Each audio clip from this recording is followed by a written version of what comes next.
Basta ragazzi, siamo stati fuori una ventina di minuti, un po' ambiguo, ci hanno detto che era 20-30 euro in meno, gli davo un voto ancora migliore. Con l'escursione è l'unico modo per entrare dentro e hanno 600 anni. Qual è una delle particolarità che rende l'Islanda unica? È il terzo più grande del mondo, dopo l'Antartide e la Groenlandia, nonché il più grande d'Europa ed ha una superficie come tutta la Lombardia. Signori, buongiorno e benvenuti nel secondo video del mio viaggio in Islanda e benvenuti nel regno glaciale del ghiacciaio del Vatnajökull, una delle meraviglie naturali più stupefacenti di questa nazione. In questo video vi condurrò attraverso i vasti paesaggi di ghiaccio e neve di questo gigante ghiacciaio, scoprendo le sue creste affilate, le grotte di ghiaccio scintillanti e la sua bellezza selvaggia. Preparatevi ad immergervi in uno dei luoghi più spettacolari e affascinanti del nostro pianeta. Però, insieme all'incontro con questo signorino che vi ho appena citato, abbiamo avuto anche l'incontro con la ragazza più bella e affascinante di tutta in Islanda. Scoprirete quale. Guardate il video fino alla fine perché vi dirò come abbiamo fatto a vederla e con qualche piccolo consiglio, perché non è solo fortuna ragazzi. Basta perdere tempo, mettetevi comodi, riprendiamo il nostro viaggio e buona visione. Ragazzi, siamo in zona sempre più ventosa, sempre più fredda, perché siamo sotto al ghiacciaio del Vatnajökull, siamo al lago ghiacciato Fjalldalsån, che non è più grande, perché il più grande saliamo dopo di questo, dopo oggi pomeriggio. Però che figata, guardate dietro di me.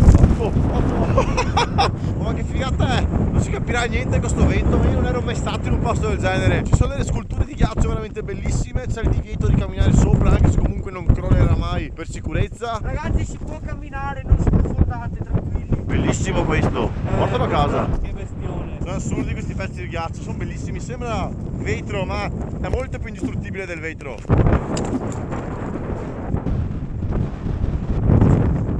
Ragazzi, se non vi iscrivete vi sciopero. Oh là, questo è parlare. Com'è la temperatura dell'acqua?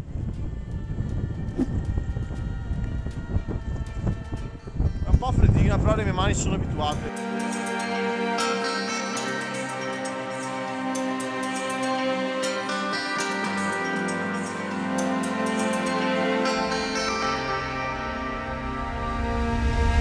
Ragazzi, finalmente siamo arrivati al lago ghiacciato più grande di tutta quanta l'Islanda. Siamo allo Jökulsárlón, da cui partono tutte le escursioni che vanno al ghiacciaio più grande del mondo dopo la Groenlandia e dopo l'Antartide, ovvero il Vatnajökull. E questo lago è tipo 7-8 volte più grande rispetto a quello che abbiamo visto pochissimo fa. E mi sa che super di là, dove c'è tutto quello sterrato in mezzo alla neve, inizia l'escursione verso il ghiacciaio. Non è proprio il massimo.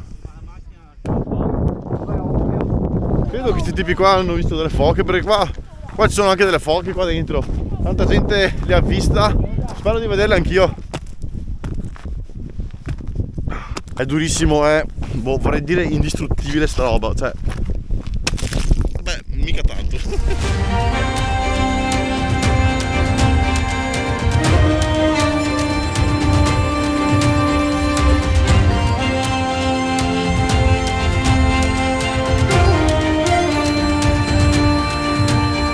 E la differenza tra questo lago qua, che è lo Jökulsárlón, il più famoso, e l'altro che abbiamo visto prima, è che l'altro era proprio sotto il ghiacciaio, si è formato con tutto ciò che scendeva dal ghiacciaio appunto. Questo proprio arriva l'acqua dal mare, dall'oceano, passa sotto un ponte con un fiumiciattolo piccolino, forma questo lago gigante e subito dietro c'è il ghiacciaio. E la cosa figa è che proprio in riva all'oceano c'è una spiaggia che si chiama Diamond Beach, perché ci sono proprio questi diamanti giganti che sono praticamente tutti quanti pezzi di ghiaccio come quelli che abbiamo visto prima, ma veramente giganti. Diamond Beach fatta, ragazzi, bella, però troppi fighetti. Ci siamo fatti foto con cinesi ovunque. Qua abbiamo chiesto la foto dei cinesi, hanno detto di no e mi hanno rifiutato. Vabbè ragazzi, prendendo di no che si prenderanno in sì comunque. Bella, ma non ci vivrei. Troppo da fighetti sto posto, troppo chic. Ciao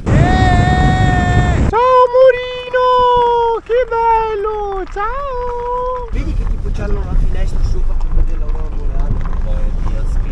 Ragazzi, guardate dove alloggeremo questa notte. Dormiremo qui in questa bella casetta gialla questa notte. Guarda dove siamo. Comunque che figata stare qua in mezzo al nulla. Che bello. Si spera questa sera, in questo cielo bello azzurro, di vedere l'aurora boreale insieme a queste galline. Ciao amorine. È il mio sogno vedere. Comunque sto posto è una hit, a partire dalla cucina fa stracaldo, ma si sta veramente bene perché fuori fa freddo. Bagno dove ho già deposto l'uovo, eccolo là. E camere così, una per Nick così, e io e Diego saremo qua. Non c'è nessuno qua oltre a noi, non c'è nessuno. Questa l'abbiamo pagata tantino, tipo 45 euro a testa. Vabbè, ma l'Islanda è sia clamorosa sia costosa. Ragazzi, è notte, abbiamo visto finalmente l'aurora boreale. Vi lascio qui sotto qualche foto perché ovviamente non si vede niente, già tanto se mi si vede me, perché più buio è meglio è. Guardate che figata, non so cosa vedrete, ma è bellissimo, cazzo. Eccola là, ragazzi, eccola là, guarda che figata. Posto, ragazzi, siamo stati fuori una ventina di minuti, un po' ambigua, ci hanno detto che non era potentissima. Speriamo nei prossimi giorni di vederla ancora meglio. E appuntamento a domani con magari domani sera un'altra aurora boreale. The next morning. Ciao Morino, dov'è? Vieni qua, ciao, ciao, ciao, ciao. Signori, buongiorno, finalmente si può parlare un po' più forte perché c'è altra gente in casa con noi. Stiamo andando al ghiacciaio più grande d'Europa, nonché il terzo ghiacciaio più grande del mondo dopo l'Antartide e la Groenlandia, ovvero il Vatnajökull Cool. Faremo un'escursione lì, vediamo cosa c'è, perché comunque l'unico modo per accederci dentro è comprare l'escursione. Vediamo se si impianta.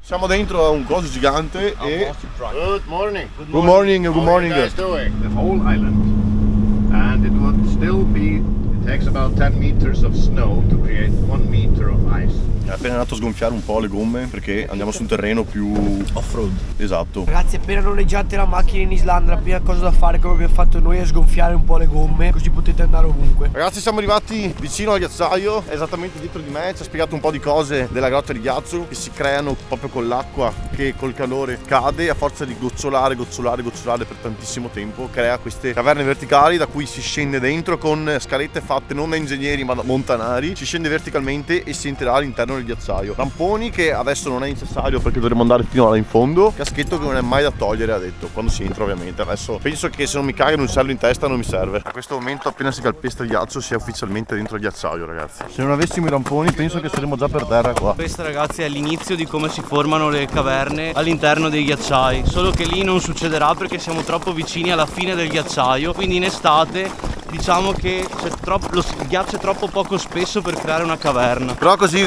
è lo stesso procedimento di come nascono le caverne di ghiaccio che stiamo per andare dentro. Qui siamo troppo vicini all'inizio, non succederanno mai che quelle caverne si formano così all'inizio. Lì il terreno non sarà come questo, sarà completamente diverso. La guida ci ha detto che inizialmente il ghiacciaio è più grigio qua adesso. Più avanti andremo più il colore sarà pulito, diciamo. All'inizio è un po' così grigio nero perché deriva appunto dalla terra, dai sassi, leggermente dallo smog, anche se ce n'è pochissimo perché in Islanda c'è tanto vento. Però comunque È stata una tempesta di sabbia, diciamo. quella è tipo qua di sassi che è tutta quanta nera. Poi si vede comunque che qua sotto c'è subito la terra, la roccia, la sabbia.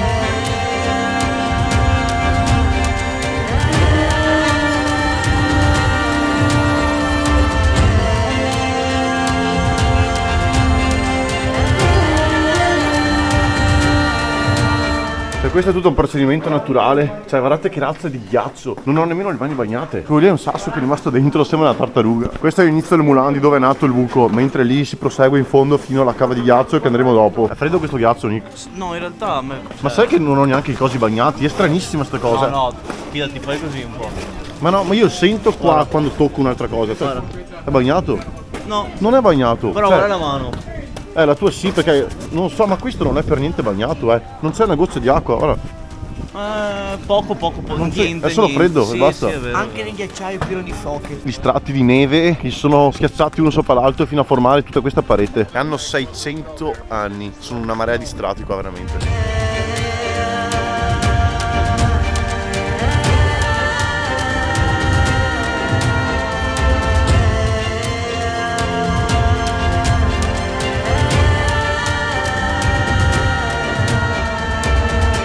Abbiamo voluto a tutti i costi fare questa escursione. Con l'escursione è l'unico modo per entrare dentro. E anche perché tra 8 anni probabilmente queste grotte di ghiaccio non ci saranno più dentro i ghiacciai. Le foto che oggi facciamo le ricorderemo per sempre perché queste grotte qua cambiano ogni giorno. Proprio col processo di, diciamo, acqua che va giù. Il buco si chiama Mulan. Cambia ogni giorno, quasi ogni giorno, la forma di questa grotta. Qua illuminazione zero se non tramite le nostre torce, che la mia non funziona. Neanche la mia. Vabbè, però cioè, è una figata qua dentro, ragazzi.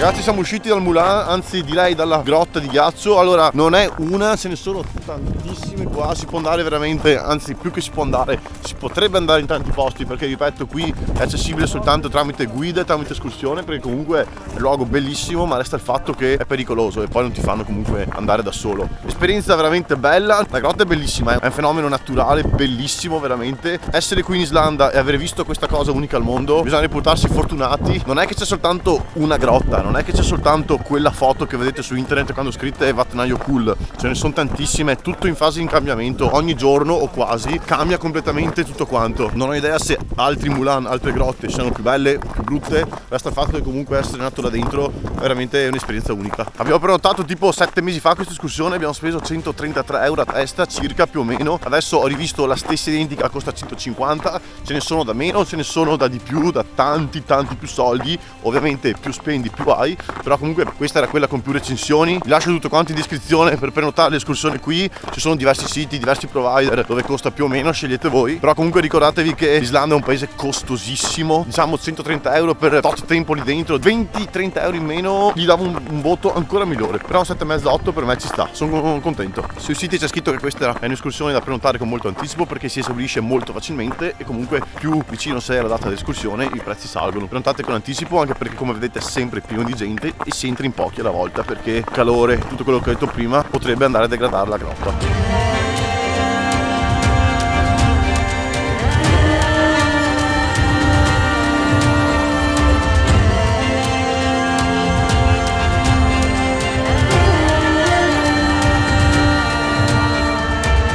Ragazzi, post ghiacciaio siamo arrivati al nostro alloggio in una bellissima casetta a Hofn, una località piccolina sul porto, veramente carina. Dopo ci facciamo un giro, ve la faccio vedere un po' da fuori. Però guardate che bella comunque la camera che abbiamo già arredato con le nostre cose. Bagno in comune che comunque è bellissimo. Questa è quella che abbiamo visto ieri sera. Guarda qua che bella sala comune, guarda la tavola, tutto quanto preparato. C'è il frigo, c'è tutta questa roba qua che è comune tra tutte le persone. È veramente tenuto benissimo. Pagate tipo 30 euro a testa a notte, una roba del genere. Beh, solo qualità quando prenoto io, si sa ormai. Oltretutto è iniziato a nevicare. La padrona di casa, che è una hit, sia la padrona sia la casa, ci ha detto che ci ha detto che stasera c'è un'altra probabilità di aurora boreale. Later that same evening. Ragazzi, siamo a Hofn, altra aurora boreale questa sera, però ci sono tutti i lampioni della città che rompono i coglioni e quindi si vede meno. Oggi il cielo era un po' nuvoloso, però è venuta fuori un po' lo stesso. Ragazzi, altra aurora vista. L'abbiamo vista un po' come se fosse un arcobaleno, mentre ieri sera eravamo proprio sotto, la vedevamo sopra di noi. Questa sera l'abbiamo vista bella orizzontale davanti. Eh sì, abbiamo incontrato l'aurora boreale per ben 2 volte nei nostri 12 giorni di viaggio. Fortuna? Sì, ma non solo. Prendete appunti ragazzi, segnatevi questi 5 piccoli ma efficaci consigli per vederla. Numero 1, scaricate per il vostro telefono l'app Aurora Forecast che vi dirà tutte le previsioni, tutte le info per sapere dove vederla, come vederla e quando vederla. Numero 2, si presenta da ottobre fino a fine marzo. Prima e dopo le ore di luce in questo paese saranno troppe e quindi la probabilità scende praticamente a 0. 3, primo fattore bravura. Dovete stare svegli di notte ragazzi, l'aurora boreale arriva solo quando il cielo è il più scuro totale e ovviamente importantissimo questo, la copertura nuvolosa deve essere pari a